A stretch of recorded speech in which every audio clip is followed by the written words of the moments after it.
Halo, selamat sore Ibu. Sebelumnya perkenalkan, nama saya Alifia Badaya Az-Zahra, selaku mahasiswa Gizi UIN Walisolo Semarang.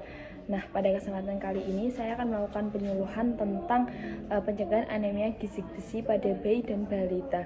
Sini ada media leaflet yang berisi tentang definisi, penyebab, gejala, dampak, dan juga pencegahan anemia gizi besi. Nah, jadi langsung saja ya Bu, menuju ke definisi anemia gizi besi. Apa sih anemia gizi besi itu? Jadi anemia gizi besi itu merupakan masalah defisiensi yang sering terjadi pada anak, terutama di negara berkembang seperti Indonesia. Nah, penyakit ini disebabkan karena kekurangan zat besi dalam tubuh anak. Nah, kelompok usia yang paling sering mengalami defisiensi besi adalah bayi dan balita usia 0-5 tahun. Sehingga kelompok usia ini menjadi prioritas pencegahan anemia defisiensi besi. Nah, zat besi itu menjadi faktor penting dalam pertumbuhan anak, tidak hanya untuk memproduksi hemoglobin. Nah, zat besi itu juga sangat berperan dalam proses metabolisme energi, sistem oksidasi, perkembangan dan fungsi syaraf, koneksi sistem jaringan, dan juga sintesis hormon. Kemudian langsung saja menuju ke penyebab anemia gizi besi. Apa sih penyebab anemia gizi besi itu?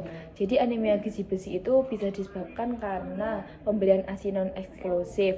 Yang kedua bisa karena pengenalan makanan pendamping yang kayak zat besi itu terlambat.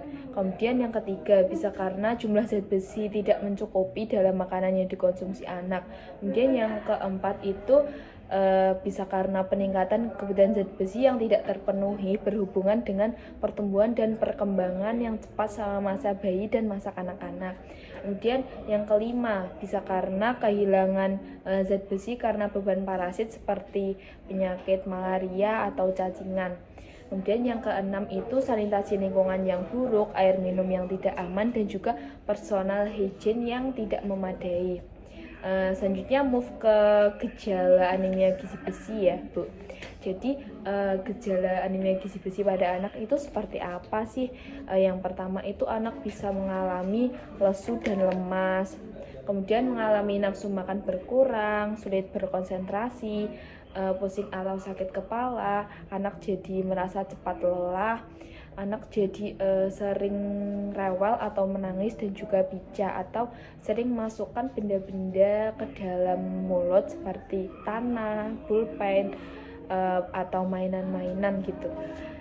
Selanjutnya langsung saja move ke dampak anemia gizi besi. Jadi kalau anak terkena anemia gizi besi itu dampaknya seperti apa sih? Jadi yang pertama itu bisa menurunkan sistem kekebalan tubuh sehingga meningkatkan terjadinya penyakit infeksi pada anak.